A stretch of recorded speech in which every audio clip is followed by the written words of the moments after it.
this is an iHeart podcast. Guaranteed human. With no fees or minimums on checking accounts, it's no wonder that Capital One Bank Guy is so passionate about banking with Capital One. If he were here, he wouldn't just tell you about no fees or minimums. He'd also tell you about how Capital One cafes are open 7 days a week to assist with your banking needs. Yep, even on weekends. It's pretty much all he talks about, in a good way. What's in your wallet? Terms apply. See CapitalOne.com/bankguy. Capital One N.A., member FDIC. Hey, and welcome to The Short Stuff. I'm Josh. There's Chuck. There's Jerry over there. Everyone, be quiet. Let's get started. Ambrose Bierce goes missing. This is a good one.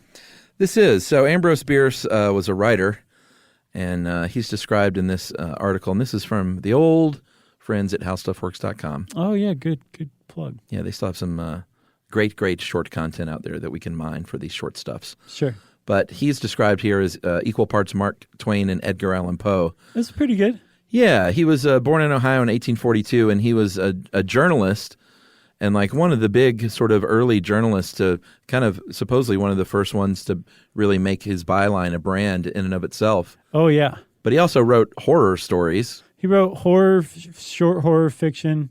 He wrote a lot of, he was kind of his generation's voice about how the Civil War really was, because he was one of the few writers of his day who had actually fought in the Civil War. That's right. I remember the one that comes to mind for most people probably that you read in school was An Occurrence at Owl Creek Bridge. Great story. Yeah, one of the classic American short stories of all time. Yeah. He also wrote The Devil's Dictionary, which was his own take on words like ghosts are outward and visible signs of inward fears. Ooh. Or peace is just a period of cheating in between two periods of fighting. Just kind of scathing, sarcastic, bitter takes on humanity. And to kind of make it more succinct, I saw a Poetry Foundation description of him. It said he was a committed opponent of hypocrisy, prejudice, corruption, and had contempt for politics, religion, society, and conventional human values. So he's our kind of guy. Yeah, I was about to say, we should go get some coffee with him. And he would have been one of the great American writers. A lot of people say he is, but he would have been one of the widely known great American writers had he ever gotten a novel together, but he didn't. He never wrote a novel, huh? No, he was a columnist, he was a short story writer, he was a correspondent, but he never became a novelist. And he was partially bitter, or he was bitter in part because of that. So when this article says he was a novelist, that is a lie. Yes. Okay. So this dude named Don Swaim wrote a book called The Assassination of Ambrose Bierce, : when is someone going to write a book without a colon? I think we need to. A love story. And he seems to be sort of the guy who really is, I think he runs a website on Ambrose Bierce, is really carrying this torch forward for this person. And what's interesting beyond the life of Ambrose Bierce is the disappearance and mysterious death of Ambrose Bierce. Yeah, I was reading an LA Times article about this very thing, and they said that Ambrose Bierce would have become a totally obscure American writer. I'm not sure if that's true, had he not made a great career choice at the end, where he put a shroud of mystery over his own demise. Wow. And that's what happened. No one knows what happened to Ambrose Bierce. He disappeared and was never heard from starting in December of 1913. Yeah, there are a bunch of theories, and we're going to throw some of them out there over the next 7 or 8 minutes. One of them is that he loved the Grand Canyon, and he loved it so much. He loved it like Airwolf. He loved it so much that he wanted to become a part of it and leapt to his death and went there to leap to his death and die by suicide. That's one, which is believable as we'll see later on. It's plausible. But the main story, the one that most historians will point to as the story of what happened to him is that in December of 1913, he left California to go down to Mexico to find Pancho Villa, who was one of 3 leaders of the Mexican Revolution down there at the time. And that he either wanted to write a book about Pancho Villa, write some articles about him, or He wanted to take up arms alongside Pancho Villa because he was an old Confederate war vet who had nothing to lose at this point. He was a bitter old drunk who had an acerbic wit and bitter take on everything. And that is actually not totally out of the realm of possibility for why he was going down there. But the common general story is that he went down to Mexico to hang out with Pancho Villa for one reason or another, and that he was never heard from again. At the age of 71. Yeah. So should we take a break?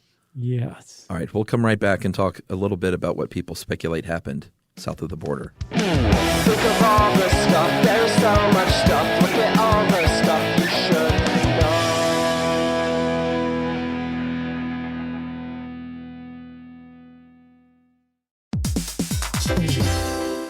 Hey, everybody. Here's a fact for you. In the United States, there is a break-in every 26 seconds, and that means that somewhere right now, an intruder is getting closer. And the problem with most security systems is that they only alert you after the break-in has started, and that's too late. Well, that's what makes SimpliSafe different. They use alerts. SimpliSafe's U.S.-based live agents, they identify threats on your property and help deter them before they actually break in. So the intruder never gets into your house. The crime is stopped before it even starts. That's right. And another great thing about SimpliSafe is they have no long-term contracts. They give you peace of mind and great value with their monitoring deterrence plans because they just start at about $1 a day. Yeah, SimpliSafe sent us a setup years back, and I still use mine every day. Yeah, and apparently setup, you can do it by yourself in under 30 minutes, so it's a really good value and it doesn't take long. So if you want to experience the SimpliSafe peace of mind, you can take advantage of the SimpliSafe discount offered to Stuff You Should Know listeners. Right now, you can get 50% off your new system by visiting simplisafe.com/stuff. That's half off at simplisafe.com/stuff. There's no safe like SimpliSafe.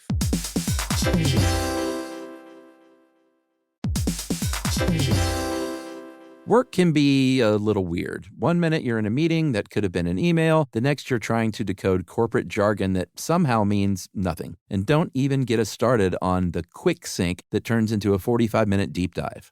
Yeah, well, the truth is figuring out your career isn't always straightforward. Whether you're trying to grow, pivot, or just stay relevant, it can feel like you're navigating it all on your own. Well, that's where LinkedIn comes in. That's right. LinkedIn can help you grow your career, helping you confidently navigate your path with insights, ideas, and inspiration from your professional community. You can stay up to date with the latest trends in your field, connect with people who get it, and discover opportunities tailored to your goals, your experience, and what actually matters to you. Whether you're looking for something new or just trying to grow where you are, LinkedIn gives you the tools and connections to move forward with confidence. Because LinkedIn is the network that works for you. Visit linkedin.com/knowstuff to learn more.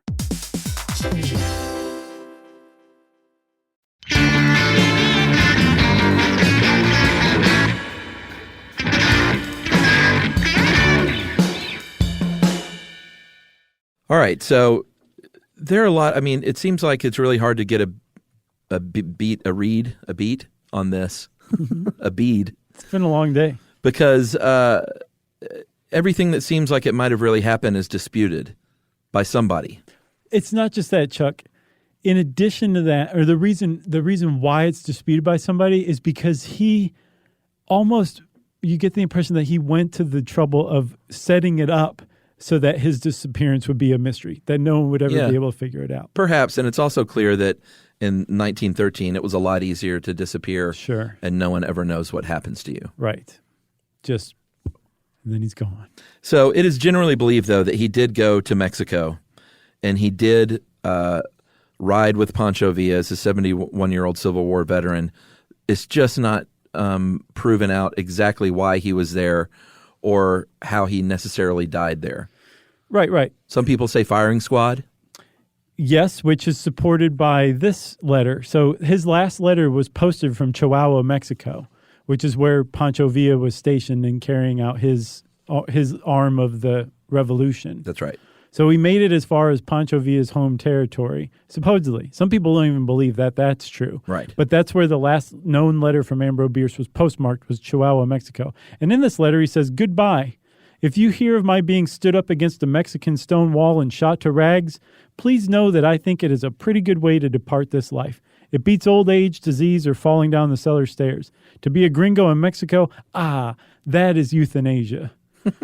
So this is the last letter he has, and he's in Chihuahua, Mexico, and then no one ever hears from him again, and he was going down to hang out with Pancho Villa. That would support the idea that he died at the hands of either Pancho Villa or maybe the Federales who Pancho Villa was fighting. Right. There are also skeptics that say, there really was no letter, and there was a notebook that belonged to a secretary that had a summary of a purported letter. Oh, really?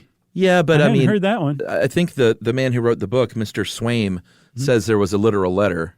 Right, that's what I've heard. So I'm not sure how that can be up for debate. Some people say that he had somebody take the letter down to Chihuahua because you can give someone a letter, sure, give them some money to take it down, and then have them mail it from Chihuahua. Just because that last letter was posted from Chihuahua does not indisputably prove that Ambrose Bierce was in Chihuahua at the end of 1913. That's right. There are some other people that said there's a priest named James Leinert who says that he was executed by firing squad, and this was in Sierra Mojada, and that he never made it to Chihuahua. Yeah, and that would have been the federal troops in a mining camp who found out he was going to aid Pancho Villa and killed him. The idea that he died at either the hands of or the order of Pancho Villa came from a guy named Adolf Danziger de Castro, who wrote a very obscure biography in 1928 on Ambrose Bierce. And in it, De Castro was one of Ambrose Bierce's drinking buddies.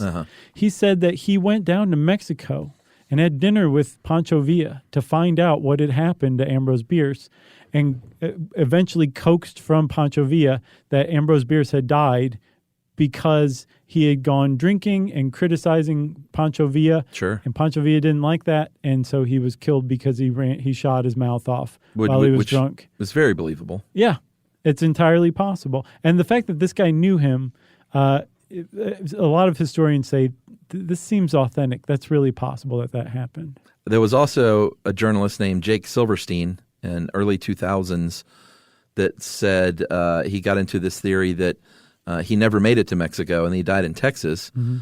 He dug up a letter to the editor of a little newspaper in Marfa, Texas, from a man who said, he's buried here in an unmarked grave because I picked up a hitchhiker once who fought for the federal forces, the Mexican federal forces, when he was a teenager. And he said that he picked up an old gringo who called himself Ambrosia. And he said, hey, can you pay me to get me back into the U.S.? And during this trip, he talked about books that he had written, and one had the word devil in the title, and that he died of pneumonia in 1914 and was buried in Marfa, Texas. Okay. That's just as legitimate as anything else. What about the one that he like somebody was saying that he gave the letter to somebody else to post from Chihuahua, right? And he went to the Grand Canyon and died by suicide. That was how he died, and that he was throwing everybody off the trail. This one's actually supported by a couple of things. His son died by suicide. He spoke of suicide as a noble out, that it was somebody's right to make that choice.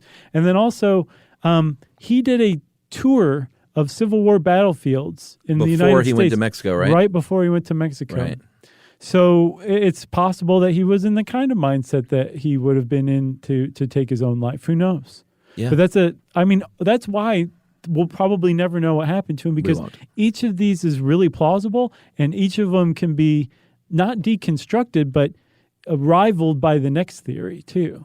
None of the theories are just like outlandish. They're all pretty reasonable and supported by some factor or other. Yeah, and there was one final one that this is from Swaim's book, that Bierce actually went to Mexico and fought and lived, and then retired to Saratoga Springs, New York, where he fell in love and then died of asthma. And that was, of course, entirely fiction. I think so, right? Yeah, because that was his book. Was the Ambrose Bierce love story was fiction, right? And I think that's what happens to him in the book. Gotcha. You know that movie? Makes sense now. You know the movie Old Gringo with Gregory Peck that came out in 1989? No. Gregory Peck and Jane Fonda and Jimmy Smits. Oh, wow. It reimagines Ambrose Bierce's death at the hands of one of Pancho Villa's generals, shot in the back. And supposedly from Dusk Till Dawn 3, not supposedly. No. I never saw it.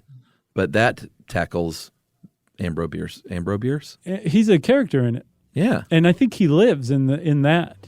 In Old Gringo, he dies. Wow. Well, if you know what happened to Ambrose Bierce, we want to know about it. You can send us a message to stuffpodcast@iheartradio.com. And I think that's it, right? That's it. Well, then, Short Stuff is out. Stuff You Should Know is a production of iHeartRadio's How Stuff Works. For more podcasts from iHeartRadio, visit the iHeartRadio app, Apple Podcasts, or wherever you listen to your favorite shows.